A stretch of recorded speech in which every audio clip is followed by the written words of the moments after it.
Today we're going to practice some editing together. I have a sample paragraph for us to edit, and then I'm going to ask you to do a little bit of an assignment at the end. So I encourage you to write this paragraph down on a piece of paper while we're editing it together. At any time, you can pause the video when you see the edits that need to be done and try to make them yourself before I do them. So if you need to pause the video to get a piece of paper, go for it. So I'm just going to read this paragraph first as is, and then I'll go through line by line making the edits.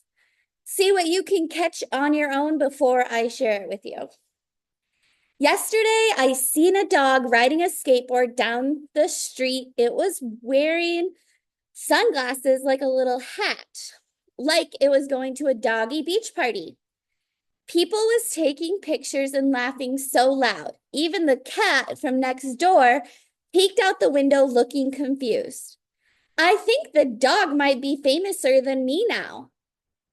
I asked it for an autograph, but it just barked and rolled away like a cool celebrity? Question mark. So sometimes when there's mistakes like this, it makes it even harder to read. And I know I tell my students a lot, I feel like the best way to edit something and make sure you have it correct is by reading it aloud. So reading it aloud to someone can always help with that. So I'm going to take this line by line to make the editing corrections. If you want, go ahead and pause the video and see if you can get them all before I do. So I see one right away. We have to start every sentence with a capital letter. This word yesterday is an introductory word, so I'm going to put a comma after yesterday. I seen a dog riding a skateboard. So seen is not the correct tense of the word see here. We need to use saw. Yesterday I saw a dog riding a skateboard. Down the street, it was wearing sunglasses. So I need a period right here. This is the end of the first sentence.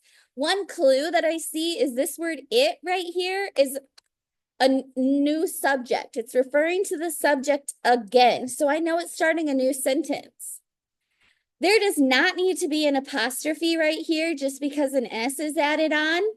That apostrophe would show that the sunglasses are owning something, but the S is just there simply to show that it's plural. It was wearing sunglasses and a little hat, like it was going to a doggy beach party. Everything looks correct there. People was taking pictures, so this is not the correct form of this word. We need the word were. People were taking pictures and laughing so loud. Even the cat from next door.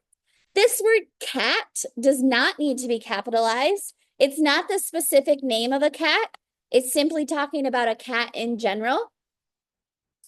Even the cat from next door peeked out the window looking confused. I think the dog might be famouser than me. So again, this word dog does not need to be capitalized. It's not a specific name.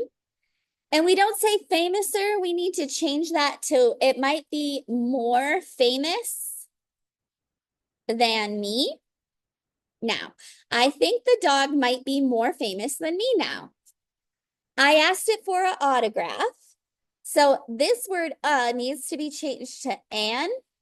I need to use the article an instead of a when the word after starts with a vowel. In this sentence, but is a conjunction, and anytime I use a conjunction, I need to put a comma before that conjunction. I asked it for an autograph, but it just barked and rolled away like a cool celebrity. This word celebrity does not need to be capitalized. It's not a specific name. It's just talking about a celebrity in general. And this is not a question. I don't need a question mark there. I need a period. That's all the corrections in this paragraph. I encourage you now to write your teacher a perfect paragraph. You can send it to them in an email. A perfect paragraph would contain a topic sentence with 3 details and then a closing sentence. And all of the sentences will have proper punctuation, capitalization, and grammar. You can do that in an email to your teacher, and I know they will love to receive it.